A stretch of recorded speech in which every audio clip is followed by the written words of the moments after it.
नमस्कार दोस्तों, teaching with Shivam में आप सभी का हार्दिक स्वागत है। पेपर 1 प्राथमिक स्तर हिंदी विषय सीटेट एग्जाम 7 जुलाई 2024 की। आइए आंसर की मिलाते हैं, कितना आपने स्कोर किया है। तो ये है भाई गद्यांश, और गद्यांश पर आधारित है क्वेश्चन। आइए पहला क्वेश्चन देखते हैं। राजा का अनिवार्य गुण नहीं है, तो राजा का अनिवार्य गुण नहीं है तो वो है धर्मभीरू होना। ऑप्शन नंबर चौथा, धर्मभीरू होना। अपने मन का राजा होने से तात्पर्य क्या है, तो अपने जीवन पर अंकुश लगाना। ऑप्शन नंबर पहला सही आंसर हो जाएगा। राजा के किन गुणों की चर्चा गद्यांश में की गई है, तो राजा के शुद्ध विचार और अच्छे कर्म की चर्चा की गई है। ऑप्शन नंबर चौथा इस प्रश्न का सही आंसर हो जाएगा। अगला क्वेश्चन है कि आध्यात्मिक शब्द में प्रत्यय का प्रयोग किया जा सकता है, तो कौन से प्रत्यय का प्रयोग किया जा सकता है? एक प्रत्यय का किया जा सकता है, आध्यात्मिक हो जाएगा, तो एक प्रत्यय इसमें आएगा। नेक्स्ट अगला क्वेश्चन है, राजा के बनने के लिए की राह पर अग्रसर होना चाहिए, तो कौन सी राह पर? तो आध्यात्मिक राह पर होना चाहिए। ऑप्शन नंबर तीसरा इस प्रश्न का सही आंसर है आध्यात्मिक।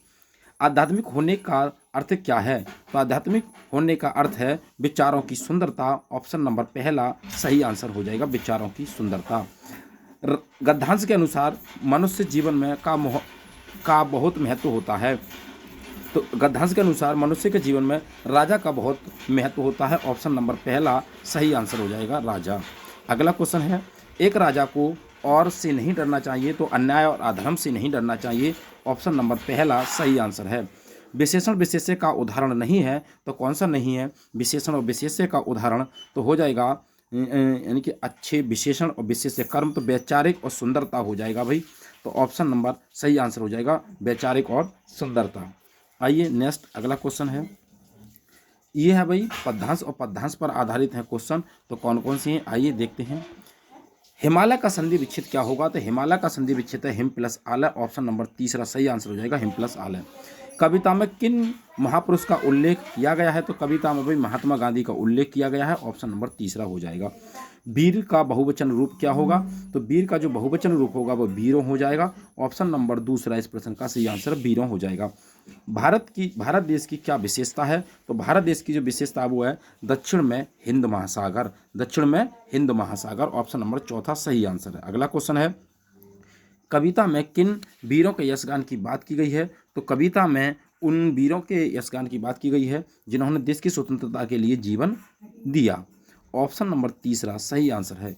कविता में किस संदेश की बात की गई है? तो कविता में जियो और जीने दो की बात की गई है। ऑप्शन नंबर पहला सही आंसर। अगला क्वेश्चन है, यदि आप हिंदी भावी अध्यापक हैं और आपकी नियुक्ति पंजाब के किसी प्राथमिक विद्यालय में होती है, तो आप वहाँ पर नहीं जानते, यानी कि वहाँ की भाषा नहीं जानते हो, तो आप क्या करना चाहिए? तो आपको क्या करेंगे? तो क्या करेंगे भाई? तो हम बात करें, बच्चों की भाषा को एक संसाधन के रूप में इस्तेमाल करना चाहिए और शिक्षण आरंभ करना चाहिए। ऑप्शन नंबर तीसरा सही आंसर हो जाएगा।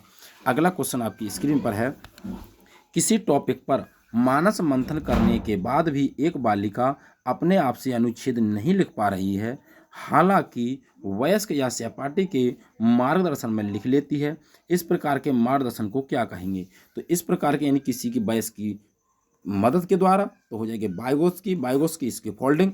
तो ऑप्शन नंबर दूसरा सही आंसर हो जाएगा, मदद या इसकी फोल्डिंग कहते हैं इसे।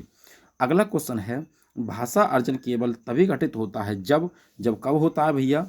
तो बच्चों को भाषा का परिवेश एक्सपोजर दिया जाए, यानी कि भाषा का परिवेश। ऑप्शन नंबर पहला सही आंसर है, भाषा का परिवेश। अगला क्वेश्चन है, निम्नलिखित में से कौन सा कथन पाठ्यपुस्तक के बारे में सही है? तो पाठ्यपुस्तक के बारे में कह रहा है भाई, तो ये पाठ्यचर्या में उल्लेख उद्देश्यों को प्राप्त करने में मदद करता है। तो ऑप्शन नंबर तीसरा सही आंसर हो जाएगा, एकमात्र, दूसरा नहीं कोई। इस शस्त्र के शैक्षिक गतिविधियों नहीं, उद्देश्यों को प्राप्त करने में मदद करना। तो ऑप्शन नंबर तीसरा सही आंसर है। आप कक्षा 5 के अध्यापक हैं, आपने विद्यार्थियों को पाठ्य सामग्री अच्छी तरह से पढ़ने के लिए कहा, उसके बाद आप संदर्भ और प्रसंग को ध्यान में रखते हुए प्रश्नों के उत्तर देने के लिए कहते हैं। इस प्रक्रिया के द्वारा आप विद्यार्थियों को किस किस तरह के पठन के लिए प्रोत्साहित कर रहे हैं? तो किस तरह की बात कर रहे हैं? तो हम बात कर रहे हैं भाई, ये जो कर रहे हैं गहन पठन की बात हो रही है। तो ऑप्शन नंबर पहला सही आंसर हो जाएगा, गहन पठन। अगला क्वेश्चन है, किसी पाठ्य सामग्री से विशिष्ट सूचना निकालने के उद्देश्य से गहन पूर्वक या गहराई से उस पाठ्य सामग्री को पढ़ने का कौशल बोध है। तो वो कौन सा है? वो है मूल्यांकन परक। ऑप्शन नंबर पहला सही आंसर हो जाएगा, मूल्यांकन परक। व्याकरण पढ़ाने का निगमनात्मक उपागम अनुशंसा करता है कि हमें सबसे पहले क्या करना चाहिए।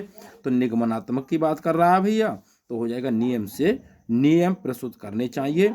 अगर आगमनात्मक की बात करता तो भाई उदाहरण हो जाता। तो ऑप्शन नंबर तीसरा इस प्रश्न का सही आंसर हो जाएगा, नियम प्रस्तुत करनी चाहिए। अगला क्वेश्चन है, तथ्यों से कहीं आगे जाकर अनुमान लगाने का तरीका क्या है।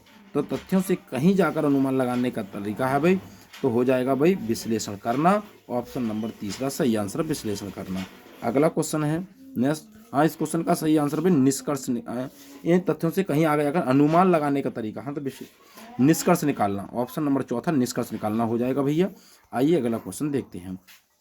कक्षा में मातृभाषा को स्थान न देना किस विधि की विशेषता है। तो कौन सी विधि की विशेषता है? तो यह प्रत्यक्ष विधि, डायरेक्ट मेथड।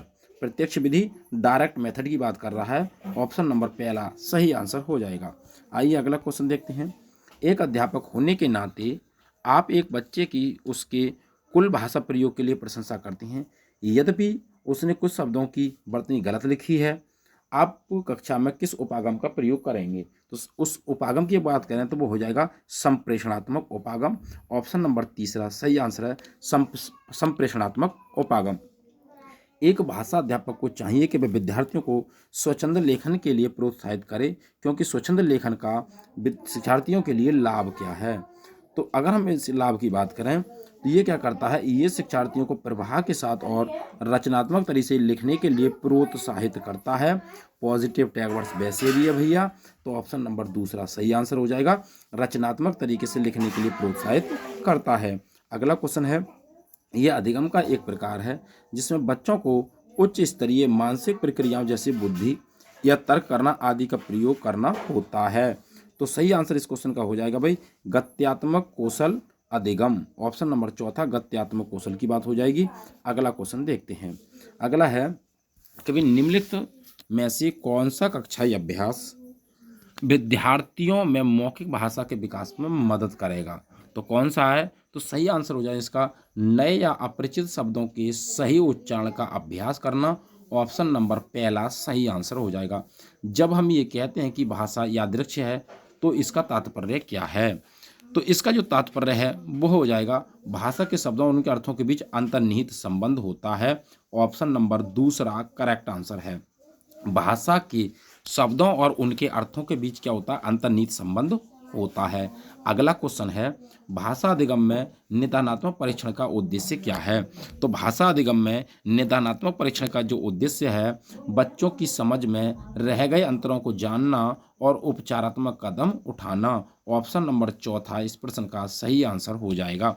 उम्मीद करता हूं दोस्तों हिंदी की जो आंसर की आपने मिला ली होगी, आपका स्कोर अच्छा रहा होगा। यदि वीडियो आपको अच्छी लगी हो तो वीडियो को ज़्यादा से ज़्यादा शेयर करें और लाइक करें। चैनल पर नए हैं तो चैनल को सब्सक्राइब करें। ऑल द बेस्ट, थैंक्स, जय हिंद, जय भारत।